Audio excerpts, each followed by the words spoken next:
அது வெறும் வாக்காளர் பட்டியல் சீராய்வாக இருந்தால் பிரச்சனை இல்லை. கடந்த காலங்களில் எல்லா தேர்தலின் போதும் சம்மரி ரிவிஷன் என்கிற பெயரில் பெயர் நீக்கம், பெயர் திருத்தம், பெயர் சேர்த்தல் என்கிற நடவடிக்கைகள் மட்டும்தான் இருந்தன. இப்போது புதிதாக விண்ணப்பம் கொடுத்து 2002 முன்பு எடுக்கப்பட்ட வாக்காளர் பட்டியலில் நம்முடைய பெயர் இருந்தால் எந்த ஆவணமும் தர தேவையில்லை. அந்த பட்டியலில் இடம் பெற்றிருக்கவில்லை என்றால், பெயர் இடம் பெற்றிருக்கவில்லை என்றால் அவர்கள் கோருகிற 13 ஆவணங்களில் ஒரு ஆவணத்தை காட்ட வேண்டும். அது குடியுரிமையை சோதிக்கிற ஒரு ஆவணம். நாம் இந்த நாட்டின் குடிமகனா இல்லையா என்று குடியுரிமையை சோதிக்கிற ஆவணம். ஆகவே இவர்கள் தேர்தல் ஆணையத்தை பயன்படுத்தி குடியுரிமை சட்டத்தை நடைமுறைப்படுத்துகிற முயற்சியில் ஈடுபடுகிறார்கள். நேரடியாக செயல்படாமல், சிஏஏ சட்டத்தை நேரடியாக நடைமுறைப்படுத்தாமல், அதிகாரமற்ற ஒரு நிறுவனத்தை பயன்படுத்தி, தேர்தல் ஆணையத்தை பயன்படுத்தி தேசிய குடிமக்கள் பேரேட்டை உருவாக்குகிற முயற்சியில் ஈடுபடுகிறார்கள். இது அரசமைப்பு சட்டத்திற்கு எதிரான ஒரு போக்கு. அடுத்து, இந்த நடவடிக்கையின் மூலம் குறைந்தது 10% 15% வாக்காளர்களின் பெயர்கள் பட்டியலில் இருந்து நீக்கம் செய்யப்படுகின்றன. தமிழ்நாட்டை பொறுத்தவரையில் குறைந்தது 1 கோடி பேர் அவ்வாறு பெயர் நீக்கம் செய்யப்படும் அபாயம் உள்ளது. பீகாரிலே 43 லட்சம் பேரை பட்டியலில் இருந்து நீக்கம் செய்திருக்கிறார்கள். அந்த 43 லட்சம் பேரும் அயல் நாட்டை சார்ந்தவர்கள் அல்ல, இந்த மண்ணின் மைந்தர்கள் தான். ஆகவே இப்படி உண்மையான பூர்வீக குடிமக்களின் பெயர்களை வாக்காளர் பட்டியலில் இருந்து நீக்குவதும், குடியுரிமையை சோதிப்பதும் தேர்தல் ஆணையத்தின் வேலையாக இவர்கள் திணிக்கிறார்கள். இதனால் பூத் லெவல் ஆபீசர்ஸ் மிக கடுமையான மன உளைச்சலுக்கு ஆளாகி குறிப்பிட்ட குறுகிய காலக்கெடுவுக்குள் இதையெல்லாம் செய்து முடிக்க வேண்டும் என்று அழுத்தம் கொடுப்பதால் இதுவரையில் 25க்கும் மேற்பட்டவர்கள் நாடு தழுவிய அளவிலே உயிரிழந்திருக்கிறார்கள். ஆகவேதான் இந்த நடைமுறையை நாம் கண்டிக்கிறோம், எதிர்க்கிறோம். நீதிமன்றங்களில் இ-ஃபைலிங் முறையை நிறைய வழக்கறிஞர்கள் எதிர்க்கிறாங்க. எப்படி செயல்படணும்? எது? நீதிமன்றங்களில் இ-ஃபைலிங் முறைக்கு நிறைய வழக்கறிஞர்கள் எதிர்ப்பு தெரிவிக்கிறாங்க. அது எப்படி முறையாக செயல்படுத்தணும்? எல்லாவற்றையுமே இப்போது டிஜிட்டைஸ் செய்து வருகிற சூழலில் அந்த நடவடிக்கையை நீதிமன்றத்திலும் மேற்கொள்கிறார்கள். அதில் உள்ள நல்லது கெட்டது குறித்து அது தொடர்பான வல்லுநர்கள் ஆய்ந்து சொல்ல வேண்டும். இ-ஃபைலிங் என்பது எல்லோராலும் இலகுவாக செய்யக்கூடிய ஒன்று அல்ல. ஆகவே அதில் உள்ள சிரமங்களை கருத்தில் கொண்டு வழக்கறிஞர்கள் எதிர்ப்பு தெரிவிக்கிறார்கள் என்று நான் கருதுகிறேன்.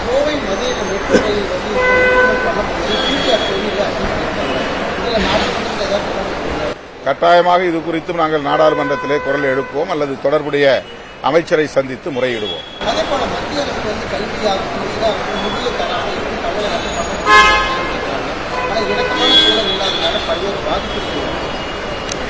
இந்த ஆட்சி, அதாவது பாஜக ஆட்சி பொறுப்பேற்ற நாளிலிருந்து பாஜக அல்லாத பிற கட்சிகள் ஆளுகிற மாநிலங்களில் இதே போன்ற ஒரு சார்பு நிலையை எடுத்து மாற்றாந்தாய் மனப்பான்மையோடு செயல்படுகிற போக்கு நீடிக்கிறது.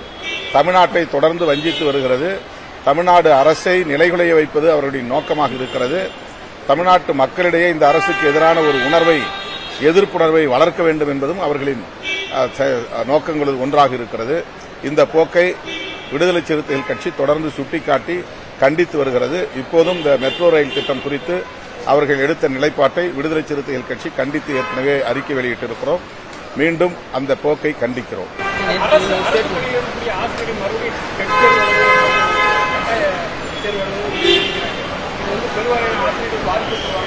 ஏற்கனவே இந்த பிரச்சினை குறித்து முதலமைச்சருடைய கவனத்துக்கு கொண்டு போயிருக்கிறோம்.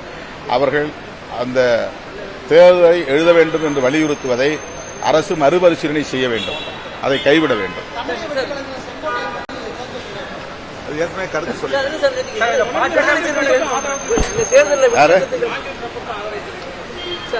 அது அவருடைய நிலைப்பாடு.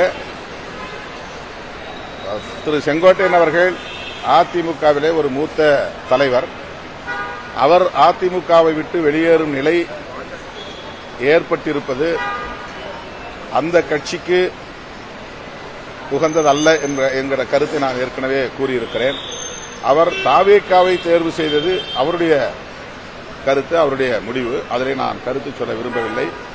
ஆனால் அதிமுகவை இப்படி ஒரு நெருக்கடிக்குள்ளே தள்ளியதில் பாஜகவுக்கு ஒரு பங்கு இருப்பதாக நான் கருதுகிறேன். செங்கோட்டையன் அவர்களே ஏற்கனவே டெல்லிக்கு சென்று வந்த பிறகு என்னை அழைத்தது அமித்ஷா அவர்கள்தான் என்று கூறியிருக்கிறார்.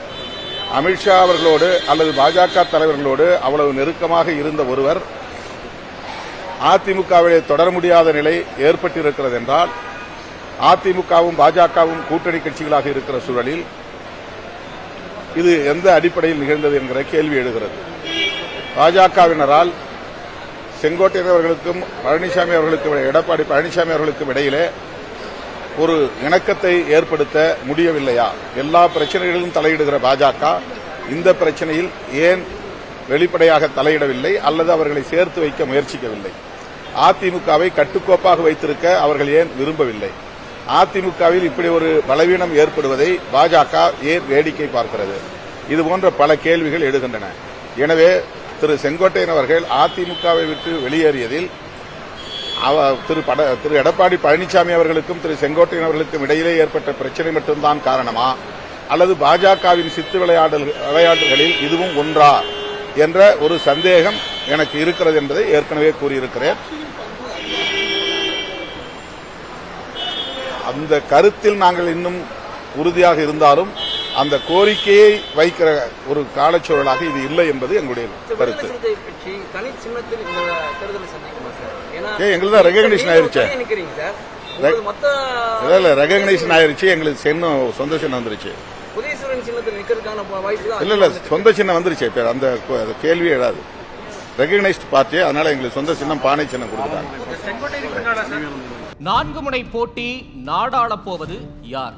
திமுகவுக்கும் அதிமுகவுக்கும் நடக்கிற போட்டியாக தான் இந்த 2026 தேர்தல் வரும்ன்றதை சொல்லி, இந்த தேர்தல் திராவிட முன்னேற்ற கழகத்திற்கு எதிரான ஒரு தேர்தலாகத்தான் இருக்கும். 2 முனைதான், 3வது முனை முயற்சி செய்து கொண்டிருக்கிறது, 4வது முனை காலம் முழுவதும் பயிற்சி செய்து கொண்டே இருக்கும். இதனால தான் சொல்றோம், கொள்கையற்ற கேள்விக்குறி கேள்விக்குறி.